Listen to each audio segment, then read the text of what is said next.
और इसमें जो कैंडल का मूवमेंट है, जो मैंने आपको बोला था डिमांड एरिया है, और कैंडल का मूवमेंट है जो वो आपका, सॉरी, ट्रेंड का जो मूवमेंट है वो अपवर्ड डायरेक्शन का है। तो यहाँ पे से कैंडल का मूवमेंट अपवर्ड हुआ है। जेड इज एपीवाई होता तो मैं अपवर्ड डायरेक्शन में ट्रेड लेता, ठीक है।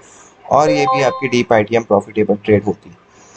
Well, C H F JPY में, okay, C H F JPY में आया है एक पॉइंट, तो C H F JPY open कर लेते हैं। ओके, मिस हो गया है हमसे, वो मार्केट डाउनवर्ड ही आ गया है C H F.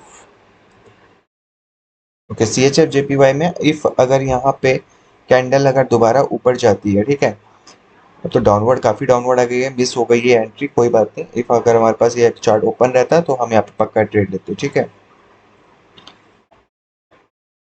So just wait for some time and सी।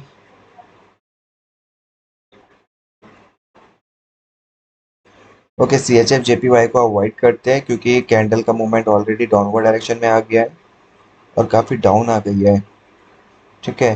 जैसे मैंने आपको बोला था कि इस पॉइंट को टच किया, वैसे मार्केट में मूवमेंट क्या हुआ, डाउनवर्ड डायरेक्शन में हुआ, ठीक है। यूएसटी जेपीवाई में, ओके, यूएसटी जेपीवाई का भी, इसे अभी आप फॉलो नहीं करेंगे, यूएसडी जेपीवाई को फॉलो नहीं करेंगे जब तक ये इस लाइन को टच नहीं करती है, ठीक है। इस लाइन को टच करती है वैसे हम अपवर्ड डायरेक्शन में ट्रेड लेते हैं यूएसडी जेपीवाई में। एयूडी कैड में हमारे पास सिग्नल है या नहीं, देखते हैं। एयूडी कैड में भी सिग्नल नहीं है। देखो अब ये जो कैंडल है ना, जैसे मैंने आपको बताया था, आप देखो ये इसको सपोर्ट कर रही है, ठीक है, इस लाइन को सपोर्ट मान रही है अब ये। पहले ये इस लाइन को यहाँ जब तक ब्रेकआउट नहीं था ये रेजिस्टेंस मान रही थी इसे, अब ये सपोर्ट के जैसे रिएक्ट कर रही है। तो ये नॉर्मल बेसिक टर्म्स है, ये आपको थोड़ा देखने पड़ेंगे और इजीली प्रॉफिट करने के लिए थोड़ा पेशेंस तो रखना पड़ेगा। और यहाँ पे भी अभी अप ट्रेंड ही है यहाँ पे, इसमें भी आपका अभी अप ट्रेंड ही चल रहा है। सो देखते हैं, इसमें भी आपका अप ट्रेंड है यूएसडी आईएनआर में। और यूएसडी आईएनआर में यहाँ पे हमें टच किया था जैसी वैसी डाउनवर्ड डायरेक्शन में मूवमेंट तो हुआ था। सो थोड़ा कोई एंट्री नहीं मिल रही है, सो इससे आप एंट्री ले सकते हो, वैसे मेगाडिया 4.2.2 से इजीली एंट्री ले सकते हो। अभी इसमें से मैं अपवर्ड डायरेक्शन में जा सकता हूँ, एयूडी कैड में मैं अपवर्ड डायरेक्शन में ट्रेड ले सकता हूँ, वो रीज़न मैं आपको बताऊंगा क्यों, ठीक है। मैंने यहाँ पे से अपवर्ड डायरेक्शन में ट्रेड ली है, वो रीज़न मैं आपको बताता हूँ मैंने क्यों ट्रेड ली है अपवर्ड डायरेक्शन में, ठीक है। सो पहले इसको निकलने देते हैं, इसे इस ट्रेड को पूरा कंप्लीट होने देते हैं। जैसे ट्रेड कंप्लीट होती है फिर मैं आपको इसका रीज़न बताऊंगा। तो ये प्रॉफिटेबल ही ट्रेड रहेगी, ठीक है। अगर इफ लॉस होती है तो M T G one I recommend, M T G one आप यूज़ कर सकते हो। सो थोड़ा वेट करते हैं, it's a 20 seconds left here.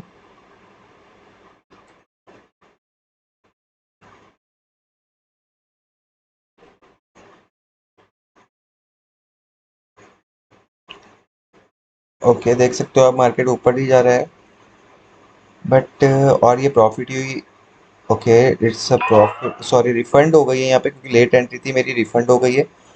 But ये प्रॉफिट ही थी। अब मैंने, अब बताता हूँ मैं आपको, इसमें मैंने अपवर्ड डायरेक्शन में ट्रेड क्यों ली थी। वेल, अपवर्ड डायरेक्शन में मैंने ट्रेड इसलिए ली थी क्योंकि यहाँ पे कोई रिजेक्शन नहीं था कैंडल में। इफ कोई रिजेक्शन नहीं है यहाँ पे, इस कैंडल में कोई रिजेक्शन, इफ इस कैंडल में कोई रिजेक्शन नहीं है तो इसका मतलब आपका ये होता है कि यहाँ पे बायर्स की एंट्री ज़्यादा है, ठीक है।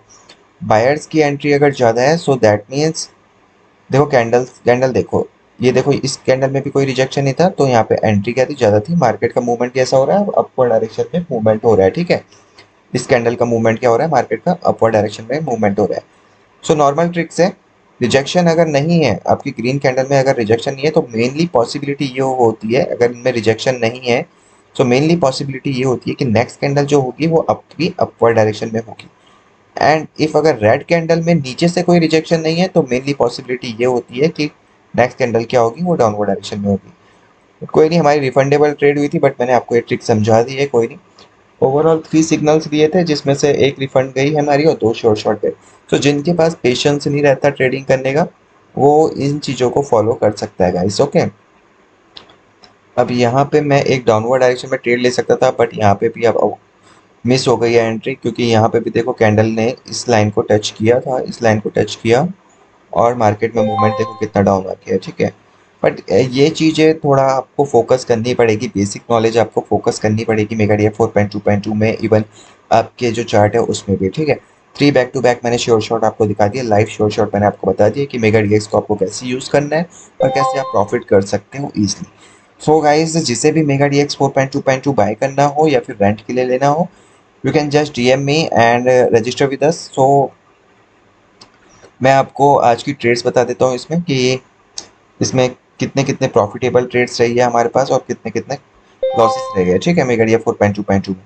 So overall we have the total signal in the AUD CAD. AUD CAD में हमारे पास जो टोटल सिग्नल्स है 9 सिग्नल्स है, 7 श्योर शॉट है, 2 ओटीएम। 2 ओटीएम नहीं है actually, it's 1 OTM and the 1 refundable trade.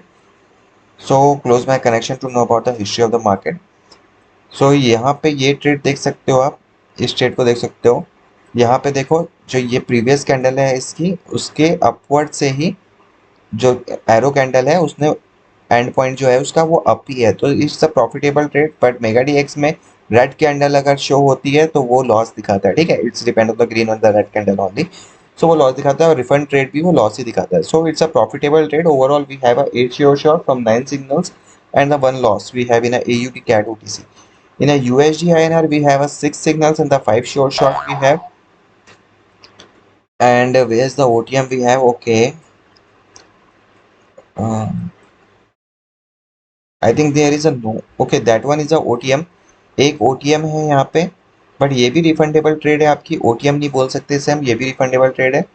जैसे मैं आपको दिखा देता हूँ, यहाँ पे भी आप देख सकते हो ये रिफंडेबल ट्रेड है। डोजी क्रिएट हुई है यहाँ पे भी, और उसी वजह से डोजी के लिए भी मैंने जैसे बोला था, ये रिफंडेबल ट्रेड को भी लॉस ही दिखाता है, ठीक है।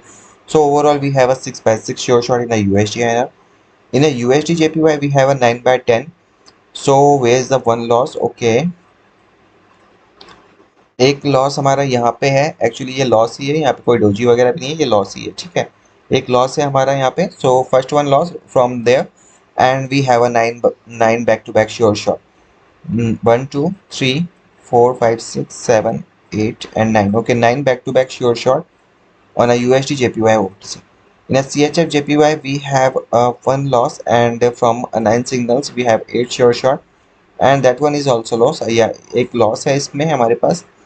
किसमें? CHF JPY में एक लॉस है हमारे पास, और USD JPY में भी हमारे पास, USD JPY में हमारे पास लॉस था, ठीक है। और USD JPY में हमारे पास आई थिंक रिफंडेबल ट्रेड थी वो, जो मैंने आपको बताई थी USD JPY की। Wait a second, I will show that. It's a loss here. USD JPY में लॉस था और आपका इसमें एक लॉस था, ठीक है, CHF JPY में। और NZD JPY में, ओके, NZD JPY में 4/4 श्योर शॉट है। 1 2 3 4 4/4 श्योर शॉट है NZD JPY में। So guys, normally highly profitable signals है, 40 प्लस सिग्नल्स है, और two losses only we have, and overall we have 38 signals sure shot in the 4 currencies. और जो मैंने आपको लाइव ट्रेड्स बताई है, those who don't have the patience to know about the know about the arrows and the confirm buy sell alerts, so you have to take with that things. It does not depend on your candle time guys. ये आपके कोई timer 1 minute 2 minute के ऊपर depend नहीं करता है, ये बस आप जैसे ही टच करते हैं 30 सेकेंड 40 सेकेंड 20 सेकेंड्स में भी आप ट्रेड ले सकते हो, जो मैंने आपको ये ट्रेंड लाइन्स वगैरह का बताया था, ठीक है। सो उसे भी आप फॉलो कर सकते हो। वेल बेसिकली मैंने आपको 3 back to back sure shot बता ही दिए लाइव में कि आप कैसे फॉलो करोगे। और इफ अगर आपको और भी क्वेरीज होती है, you can just DM me at the DX official on my main channel, my ID, so you can contact me there. So stay with us and thanks for your support us and love you all.